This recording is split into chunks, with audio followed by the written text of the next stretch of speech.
On Jaya.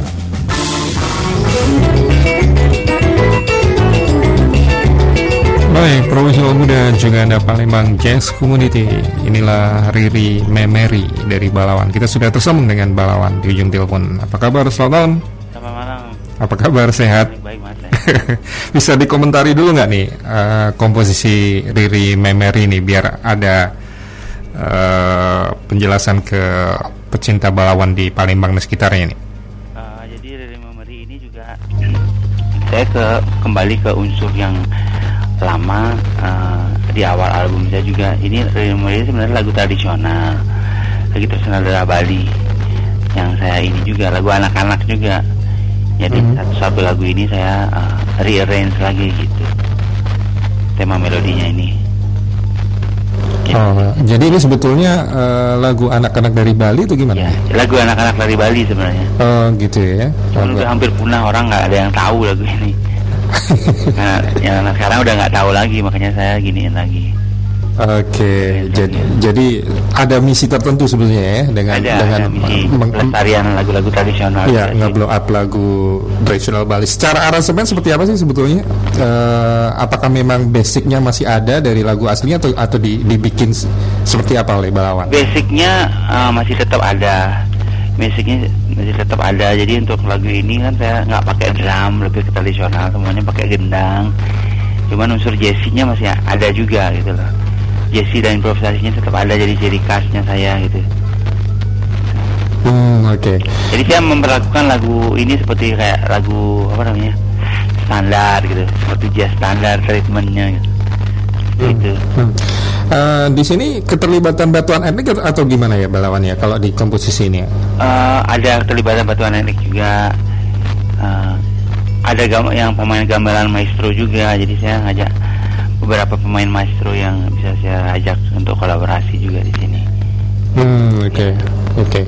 Ya, saya kan ada 3 lagu ya, di antara Riri Memeri yang sama-sama masih kita dengar. Kemudian ada komposisi juga Learning to Street ya, benar ya? Learning to Street juga What's Life in Bali. Ini 3 komposisi ini memang rencananya akan ada di next albumnya. Iya. Balawan atau gimana sebetulnya? Iya, di album saya. Ya, karena untuk batuan etnik sendiri saya sudah ada materinya tersendiri. Sudah lengkap ini untuk album saya. Cuman kan saya tuh pengen ya album saya tuh memang isinya memang campur-campur gitu loh, jadi. Oke, sekarang kita fokus untuk next albumnya Balawan dulu ya, solo album berarti, karena 3 lagu ini untuk album solo kan? Iya. Secara konseptual gimana? Ada perubahan nggak dari album terakhir Si Yusun ya kalau nggak salah ya? Sebenarnya secara konsep mungkin kalau Si Yusun kan nggak ada etiknya itu. Benar. Nah untuk album saya ini agak ada etiknya juga gitu.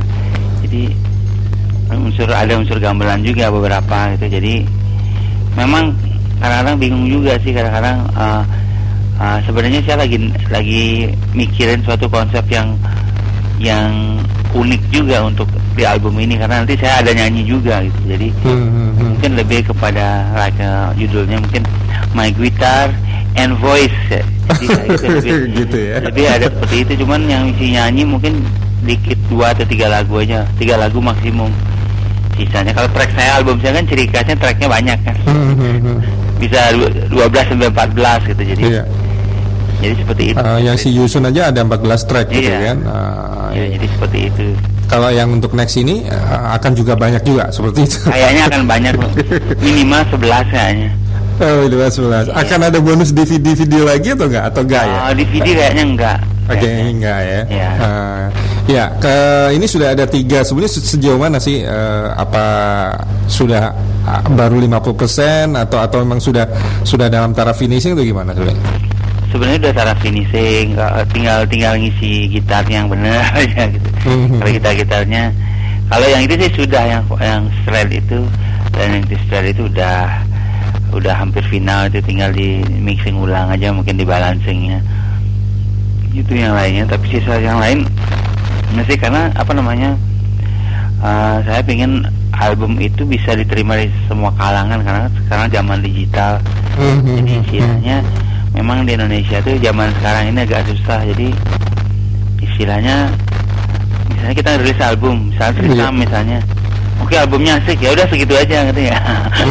Yang orang benar-benar ngefans ya beli, kalau yang enggak, betul. nggak ribet ya udah. Saya sangat takut seperti itu. Jadi habis itu setelah album itu rilis nggak ada demand lagi gitu ya.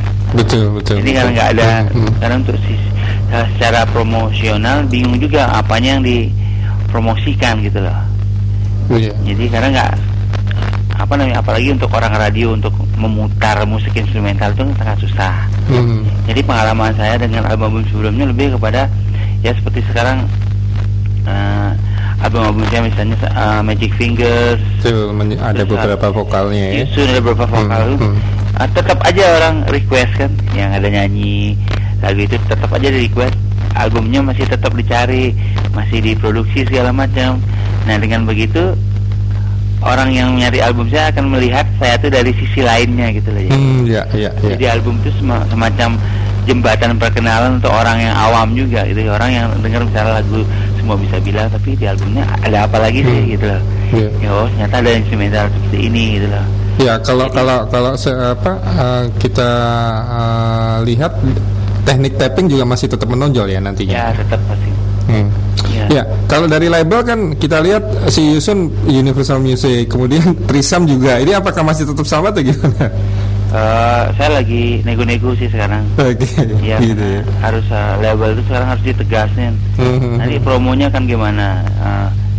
Terus CD-nya gampang dicari apa enggak? Jangan-jangan saya takut albumnya setelah beredar ternyata stoknya nggak ada gitu kan, sangat ini banget, banyak orang komplain gitu. Jadinya buntut-buntutnya saya jualan sendiri online. Jadi kan itu seringnya kemarin juga sempat kayak gitu juga. Tadi Balawan and My Vocal ya kalau nggak salah rencananya. My Voice ya. My Guitar and My Voice. My Guitar. Jadi next albumnya Balawan, My Guitar and My Voice ya. Iya. Kenapa? Karena memang disitulah balancing antara bermain gitar dan Balawan bernyanyi atau gimana? Ya begitu Mas, karena ya istilahnya suka nggak suka, ternyata banyak orang yang suka saya nyanyi berdasarkan referensi gitu juga. Makanya ternyata untuk orang awam itu mereka suka. Mungkin dari kalangan jazz nggak suka, Balawan ngapain sih nyanyi, main gitar aja. Tapi kenyataannya di masyarakat mereka senang gitu. Jadi saya memilih yang mana? Tentu saya memilih masyarakat yang lebih awam kan daripada ini kan. Nah tadi saya sebelum siaran on air sudah sempat dengerin 3 komposisi itu. Saya dengerin yang Learning to Street ini ada penyanyi vokal perempuannya gitu. Istri saya sendiri orang buat ngisi vokalnya. Bisa cerita nggak proses idenya gimana, proses penciptaan kemudian recordingnya atau? Tapi kedengarannya kayak suara vokal banyak gitu ya. Di dubbing tuh gimana ya? Enggak, cuman sekali doang. Oke. Cuman itu lagu itu memang sangat uniknya apa Learning to Shred itu kalau istilah gitar itu bermainnya sangat cepat gitu loh. Jadi istilahnya ya vokalnya itu pingin belajar main gitar cepat gitu. Jadi itu semacam sebenarnya semacam mengejek ya Mas, kalau Mas perhatikan ya. Kalau perhatikan Learning. Tapi yang remembering langsung itu lagu itu loh dari 3 tadi. Iya. Jadi begitu saya denger 3 itu yang langsung kita lebih kena ya, lebih langsung remembering di otak kita itu yang Learning to Street ini. Iya. Karena nanti akan ada beberapa lagu yang agak-agak seperti itu juga, yang betul-betul istilahnya saya tuh pingin orang yang awam yang ngerock pun kalau Mas perhatikan di komposisi itu ada yang mirip-mirip Alan Allsworth dikit, ada yang outside kayak John Scofield kan, ada yang akustik flamenco juga segala macam, ada yang ngeblues kayak Joe Bonamassa terakhirnya. Jadi ada yang ala diri saya sendiri. Jadi di sana tuh semacam istilahnya semua itu saya mainkan sebenarnya gitu loh. Jadi saya bukan melulu gitaris tapping, bukan melulu jazz segala macam, jadi semuanya ada di sana. Itu makanya ini inspirasi waktu bisa dapat lagu ini ciptainnya pas gimana nih? Gara-gara karena makin cinta, masih istilahnya ibarat masih pengantin baru juga gitu lah ya, atau gimana? Udah punya anak sekarang. Iya sama, udah punya anak.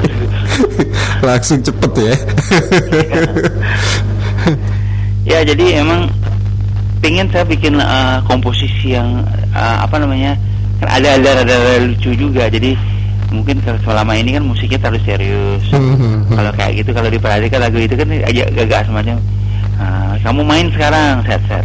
Setelah main set. Iya, Mainnya betul. lebih cepat lagi. Cepet lagi ya, macam semacam kayak gitu lah, nurutin perintah istri, tunduk kepada istri lah, lagu itu. Iya. Sampai akhirnya nggak bisa lagi, lebih cepet lagi. Gitu. Iya. Jadi intisarinya di situ gitu ya, dari Iya, lagu itu ya. Suami Oke. dan istri.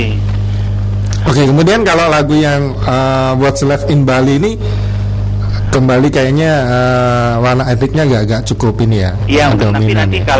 kalau untuk di album saya itu mungkin warna etnik itu saya cuma 2 aja mas.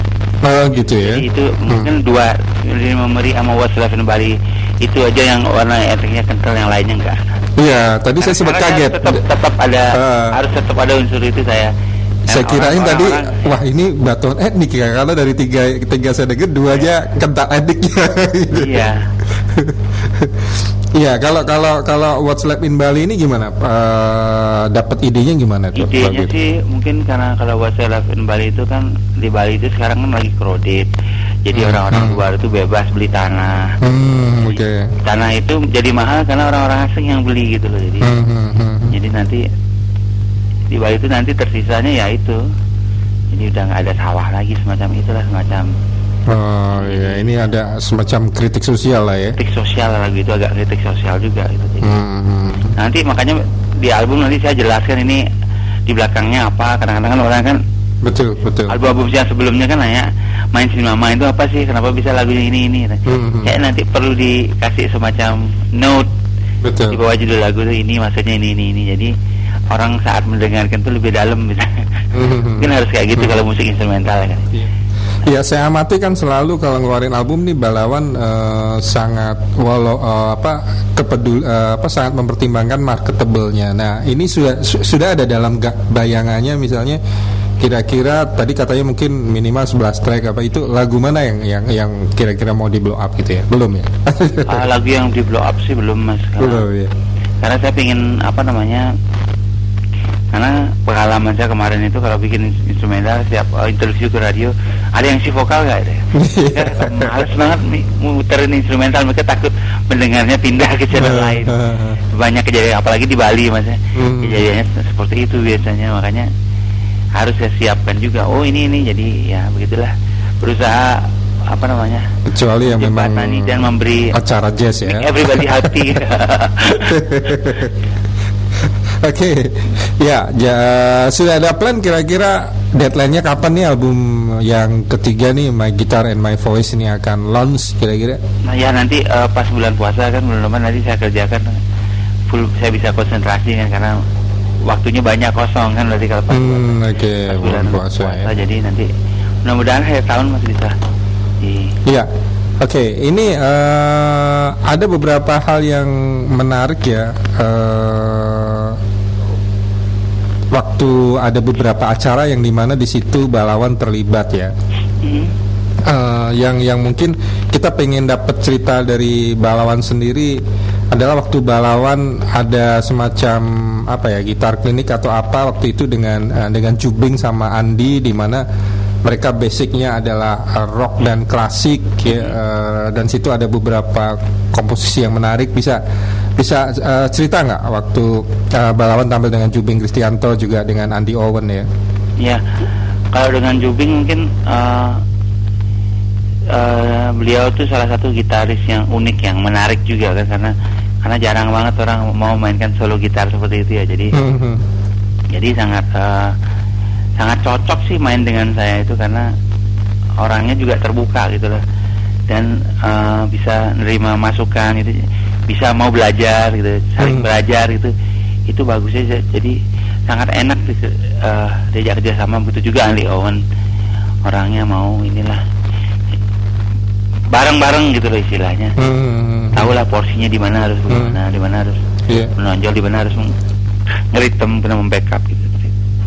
Ya, dan waktu itu langsung bertiga tampil dan membawakan beberapa komposisi yang dapat respon cukup bagus ya. Bahkan What Left in Bali juga ya kalau nggak salah ya. Ya itu dibawa juga. Dibawakan ya waktu itu ya. Ya. Secara konseptual gimana? Apa yang membedakan misalnya dengan Tofati dengan Dewa Bujana, kalau kemarin dengan Aldi Omar dengan Jubi gitu. Ada yang bilang trisam dadakan, ada yang bilang trisam dadakan gitu. Pernah bawakan juga kemarin. Ada konser juga mau Bujana bawain lagu buat silat kembali gitu. Tapi kalau Bujana kan tipe orangnya kan memang explorer ya. Explorer memang ya istilahnya dari part solo memang dikembangkan lebih jauh lagi gitu loh. Istilahnya memang tipe orangnya memang eksplorasi gitu ya, mungkin jadi kadang-kadang kalau bedanya mungkin kalau lagu itu bisa dipakai di Trisam mungkin akan ada banyak perubahan. Akan banyak ada modulasi, pindah ke sini dulu pas solo segala macam gitu. Tapi kalau versi saya kan lebih sederhana mungkin, karena saya kan pakai gamelan Bali yang memang nggak bisa dimodulasi kan. Harus tetap stay di key yang sama gitu. Itu bedanya seperti itu. Oke, kan basicnya si Andy Oven rock ya, Jubing lebih ke klasik, jadi memunculkan sesuatu yang unik ya sebetulnya. Iya, secara sound. Iya. Itu sebetulnya awalnya gimana ya bisa, atau memang itu ada sebuah project untuk bikin sesuatu yang lain atau gimana sebetulnya? Kalau untuk project sih belum, karena untuk project sendiri pun saya masih kewalahan waktunya, belum membuat ke arah project sama Jubing itu belum. Tapi belakangan akan menarik juga kalau tapping gitar dan klasik gitar digabung jadi satu. Oke. Ya itu mungkin satu catatan yang menarik dari beberapa yang diikutin sama Balawan ya. Terus saya juga pengen dapat cerita dari Balawan, karena kalau nggak salah kemarin hampir 3 atau 4 hari ada di sebuah event kereta kencana World Music ya. Sejauh mana keterlibatan Balawan di situ? Eventnya amazing banget Mas. Aku betul-betul salut dengan event itu karena acaranya sangat gede. Itu ada pengisi internasional juga dari World Music, dari Amerika juga ada, Singapura dan lain-lain juga ada, dan support dari masyarakatnya sangat bagus. Jadi walaupun karena gratis juga itu ya. Di pabrik gula Colomadu ya itu ya, Karanganyar ya. Jadi eventnya gratis tuh, udah lebih dari 5.000 orang nonton dan mereka apresiasinya benar-benar bagus. Mereka nggak ribut, mereka betul-betul diem sampai selesai, kayak saya rasa main di Eropa gitu, karena mereka tepuk tangannya disiplin. Tingkat apresiasi masyarakat Solo itu malah bagus ya, tinggi banget. Agak shock juga melihat itu kan, karena itu kan konser world music gitu loh, maksudnya banyak ada misalnya Padang Panjang dari Sumatera juga main juga di sana kan. Jadi memang sepertinya kalau mau bikin world music itu harus dikemas dengan megah, dengan panggung yang gede spektakuler, dengan lighting yang spektakuler. Walaupun jadi intinya orang yang mungkin musiknya kurang suka atau gimana, karena melihat panggung yang spektakuler, jadi mereka lagi tertarik gitu, karena pengemasannya itu sangat penting ya. Kalau saya pikir ya, kalau musik-musik jazz pun mungkin seharusnya harus begitu seperti juga itu, ya. Dikemas dengan spektakuler, jangan seadanya, jangan lighting seadanya gitu. Jadi ternyata jauh lebih menarik, itu membuat orang want stay sampai akhir gitu loh. Iya, kemarin Batuan di sana juga ada gelar gitar gamelan workshop juga, tampil dengan Batuan Epic ya. Kita workshop juga semua. Jadi ingin membuka wawasan orang di sana, karena seperti di Jawa kan musik gamelan yang dimainkan orang muda kan sangat sedikit, kecuali di kampus-kampus kan. Jadi untuk secara udah ini, mudah-mudahan ini itu bisa membuka mata mereka, jadi lebih peduli lagi dengan musik tradisional, bagaimana mengemasnya, bagaimana mengkolaborasikan dengan modern agar tidak monoton dan bikin ngantuk gitu sih. Ya, jadi kemarin waktu di Kereta Kencana World Music Festival itu bersama Batuan Adiknya ya, yang tampilnya di sana ya. Gimana? Mungkin kan ketemu dengan teman-teman mungkin yang dari luar negeri, ada influence yang mungkin didapat Balawan atau bisa share? Ya, kita share. Kemarin ketemu dengan band Ahmad Jamal yang dari Amerika juga, mereka bawa musisi dari San Francisco juga. Jadi wah, luar biasa ya, Ahmad Jamal bisa sampai di Karanganyar. Iya, Di World kemarin Music ya? main sama dia, kita main bareng tadi malam. Dia main komposisi saya dengan pemain kendang Indianya juga, asik, seru banget pokoknya. Jadi betul-betul bisa membuka mata orang apa yang bisa dilakukan dengan alat percussion dan musik tradisional, betul-betul konser yang kata orang begitu. Iya.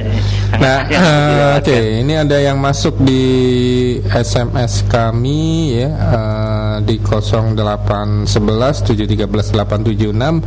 Kalau nggak salah kan beberapa waktu lalu ada Friday Guitar Night di Ancol, Balawan juga main di situ. Bisa ceritain ke kita dong, gimana waktu itu Balawan tampilnya?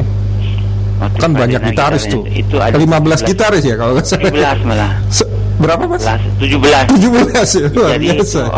betul-betul suatu momentum yang sangat langka, karena di sana tuh ada Doni Suhendra, ada Mus Mujiono, ada Jopi Item, sampai Gideon Tengker, semua gitaris, Baron, Piyu, segala macam aliran rock dan jazz numplek di sana betul-betul. Jadi suatu experience yang luar biasa juga, bisa bermain sama senior di sana itu bareng itu. Jadi merupakan suatu event yang sangat langka gitu. Bener, dan itu yang luar biasa. Nggak kebayangin ya amplinya ya. Amplinya banyak banget. 17 gitaris gitu ya. Iya. Itu secara konseptual sesuai dengan genre musiknya atau gimana sih sebetulnya waktu itu? Iya, sesuai dengan gambaran genre musik. Gitu ya. Cuman karena banyaknya peserta, kita misalnya dua gitaris mainkan satu lagu gitu. Ada lagunya main bareng-bareng, kecuali yang senior mereka main lagu masing-masing gitu. Yang senior, kalau yang seperti saya sharing main berdua. Iya. Oke, kalau lihat di kalender event ini ada nanti akan tampil juga di Surabaya Percussion Festival. Ini gimana? Tampil di sana dengan dua bifannya atau batuan etnik atau gimana? Dengan batuan etnik sih. Oke. Ya. Oke, ini ada SMS lagi yang menanyakan, ya bisa ceritain dong dengan dua bifannya ini, grupnya yang kayaknya sekarang juga sering tampil di beberapa event dari Andra nih, gimana tuh? Kalau sebenarnya sekarang jadi trio karena ada drummer juga. Trio ya. Jadi kalau di Bifan Trio ini, jadi betul-betul tempat saya untuk mengejar kekurangan saya, karena istilahnya kalau saya umpamakan grup-grup saya, kalau batuan etnik adalah tempat saya menyalurkan idealisme saya. Jadi I'm the leader di sana gitu. Jadi saya memasukkan semua ego saya di sana. Jadi saya di leader, saya yang menguasai semua komposisi segala macam. Sedangkan di Trisam saya menjadi murid. Saya belajar dari Bujana, Topati dan pemain Indro, semua pemain yang senior yang ada di sana saya belajar. Nah, kalau di Bifan Trio ini saya main dengan orang-orang dengan teknik yang tinggi, Mas. Kalau dibacanya speed ya, Mas ya. Iya, betul. Speed yang tinggi, artinya basisnya juga sangat high speed mainnya, dengan skillnya tinggi banget, drummernya juga skill yang tinggi. Jadi kalau istilahnya, kalau saya main dengan orang-orang ini, saya tuh harus merasa selalu mengejar kekurangan saya, Mas. Saya tahu kelemahan saya di mana. Jadi saya harus berusaha untuk latihan lagi, lebih disiplin lagi, karena ada lawannya gitu loh istilahnya. Kalau pendekar ini awal mulanya historinya gimana ya? Bisa ngebentuk ini. Grup yang dengan full skill ya, artinya dengan instrumen yang berbeda ya. Kalau Trisam kan sama kita. Iya, betul. Di sini misalnya dengan basis yang paling gila, sama drummer yang paling gila, terus kita main musik yang gila, high speed juga. Jadi semacam hal seperti itu untuk tetap memacu saya, tetap mengasah kemampuan saya, Mas. Karena kalau istilahnya kalau pendekar nggak ada lawannya, mau bertempur lawan siapa ya? Jadi hal seperti itu. Jadi di trio Bifan ini memang lebih penonjolan ke skill dan speed ya, kecepatan skill dan speed ya, Mas. Karena memang kalau untuk kita, untuk konsumsi kaum muda, mereka sukanya seperti itu, Mas. Iya, benar. Jadi mereka kalau kita main yang untuk skill ya, kecepatan. Suka, tapi kalau udah mainnya cepet, slapping bassnya cepet, solo drumnya super cepet, tangannya sangat gampang menarik mereka Respon. muda untuk suka musik jazz atau fusion seperti itu. Itu pengalaman saya. Jadi lebih baik saya tuh punya format yang macam-macam, jadi Iya. siap tempur kapan. Kalau di Trio Bifan ini sebetulnya secara konsepnya lagu-lagunya gimana ya? Barengan atau gimana sebetulnya? Lagunya bareng, ada juga lagu saya. Kadang-kadang juga lagu saya yang kita rearrange lagi formatnya trio seperti itu Mas. Jadi ini, tapi lagu-lagu barunya lagi dipersiapin juga. Jadi banyak banget proyek menanti saya untuk merekaman sama Bifan Trio juga. Iya. Banyak gitu. Ya. Iya, oke. Ya, ini kalau kita kaitkan dengan misalnya industri musik gitu ya, sebetulnya kalau dari pendapat Balawan sendiri, dengan sudah banyaknya multimedia juga sekarang juga banyak sebetulnya juga banyak indie label ya, artinya di dunia industri kita, kira-kira tadi kan sempat disinggung di awal bahwa kayaknya masih sangat kurang dihargai gitu ya pemusik, dengan masih banyak yang misalnya pembajakan dan macam-macam gitu kan. Jadi kadang-kadang juga membuat musisi jadi malas untuk berkarya. Ini kalau dari sudut pandang Balawan seperti apa? Kalau sudut pandang saya tuh banyak ya Mas ya. Kalau kita mikir semacam itu, karena sekarang untuk jadi musisi sekarang tuh harus lebih aktif ya, maksudnya harus lebih aktif kita istilahnya kontak dengan fans seperti di Twitter, Facebook. Kita harus rajin online untuk promo album kita, konser kita di mana. Jadi kita harus sibuk sendiri gitu loh. Kalau zaman dulu kan gak usah, inilah manajer aja ngurus semua, kita tinggal tunggu job segala macam. Sekarang nggak bisa seperti itu Mas. Kita harus direct contact dengan fans, harus segala macam sama followers. Kita harus selalu mention mereka, kita main di sini segala macam. Memang agak sibuk sekarang, jadi kita memang agak ya gitu, spending time dengan internet, jadi gitulah aja, autis juga jadinya dengan HP segala macam sekarang. Beda kayak dulu saya. Sekarang jadi, porsi main gitar sama main HP juga saya lihat sama. Kalau diperhatiin gitar sekarang main HP doang kerjaannya, lebih banyak main HP lebih lagi. Jadi emang multimedia, era gadget, internet ini berpengaruh ya? Sangat berpengaruh sekarang Mas ya.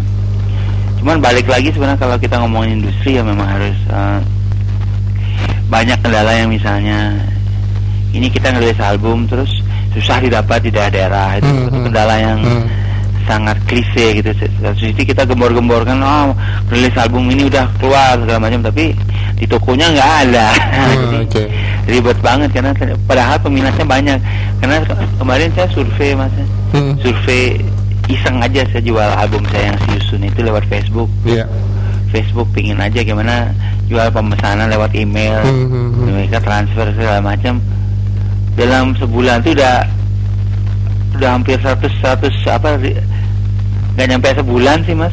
Responnya bagus ternyata 100, ya. 100 keping udah laku. Jadi saya juga sampai kewalahan. Karena di Stara di Palembang aja nggak ada loh Mas, susah loh. Di Stara tuh kewalahan juga ngirim gitu loh. Jadi pingin tahu aja, ternyata memang susah dicari. Jadi peminatnya memang banyak. Jadi tapi memang harus seperti itu. Mungkin next time mungkin radio-radio bisa bekerja sama ya Mas. Iya betul. Ya, kalau kita kembali ke misalnya apa sih sebetulnya dari Balawan nih yang belum kesampaian ya sejauh ini, yang sebetulnya itu sangat diharapin kaitannya dengan musik ya mungkin. Kalau dengan musik ya Mas, saya pengen di Indonesia itu lebih banyak lagi konser-konser seperti world music. Mungkin saya lebih pengen world music ya daripada jazz itu ya, karena kalau kita ngomongin jazz, orang itu identik mikir nanti pasti tiketnya mahal, bla bla bla gitu. Saya lebih tertarik dengan konsep world music ya, dimana unsur jazz juga dimasukin ke sana, unsur jazz dimasukin atau unsur rock, mungkin lebih kena ke masyarakatnya. Di satu sisi kita bisa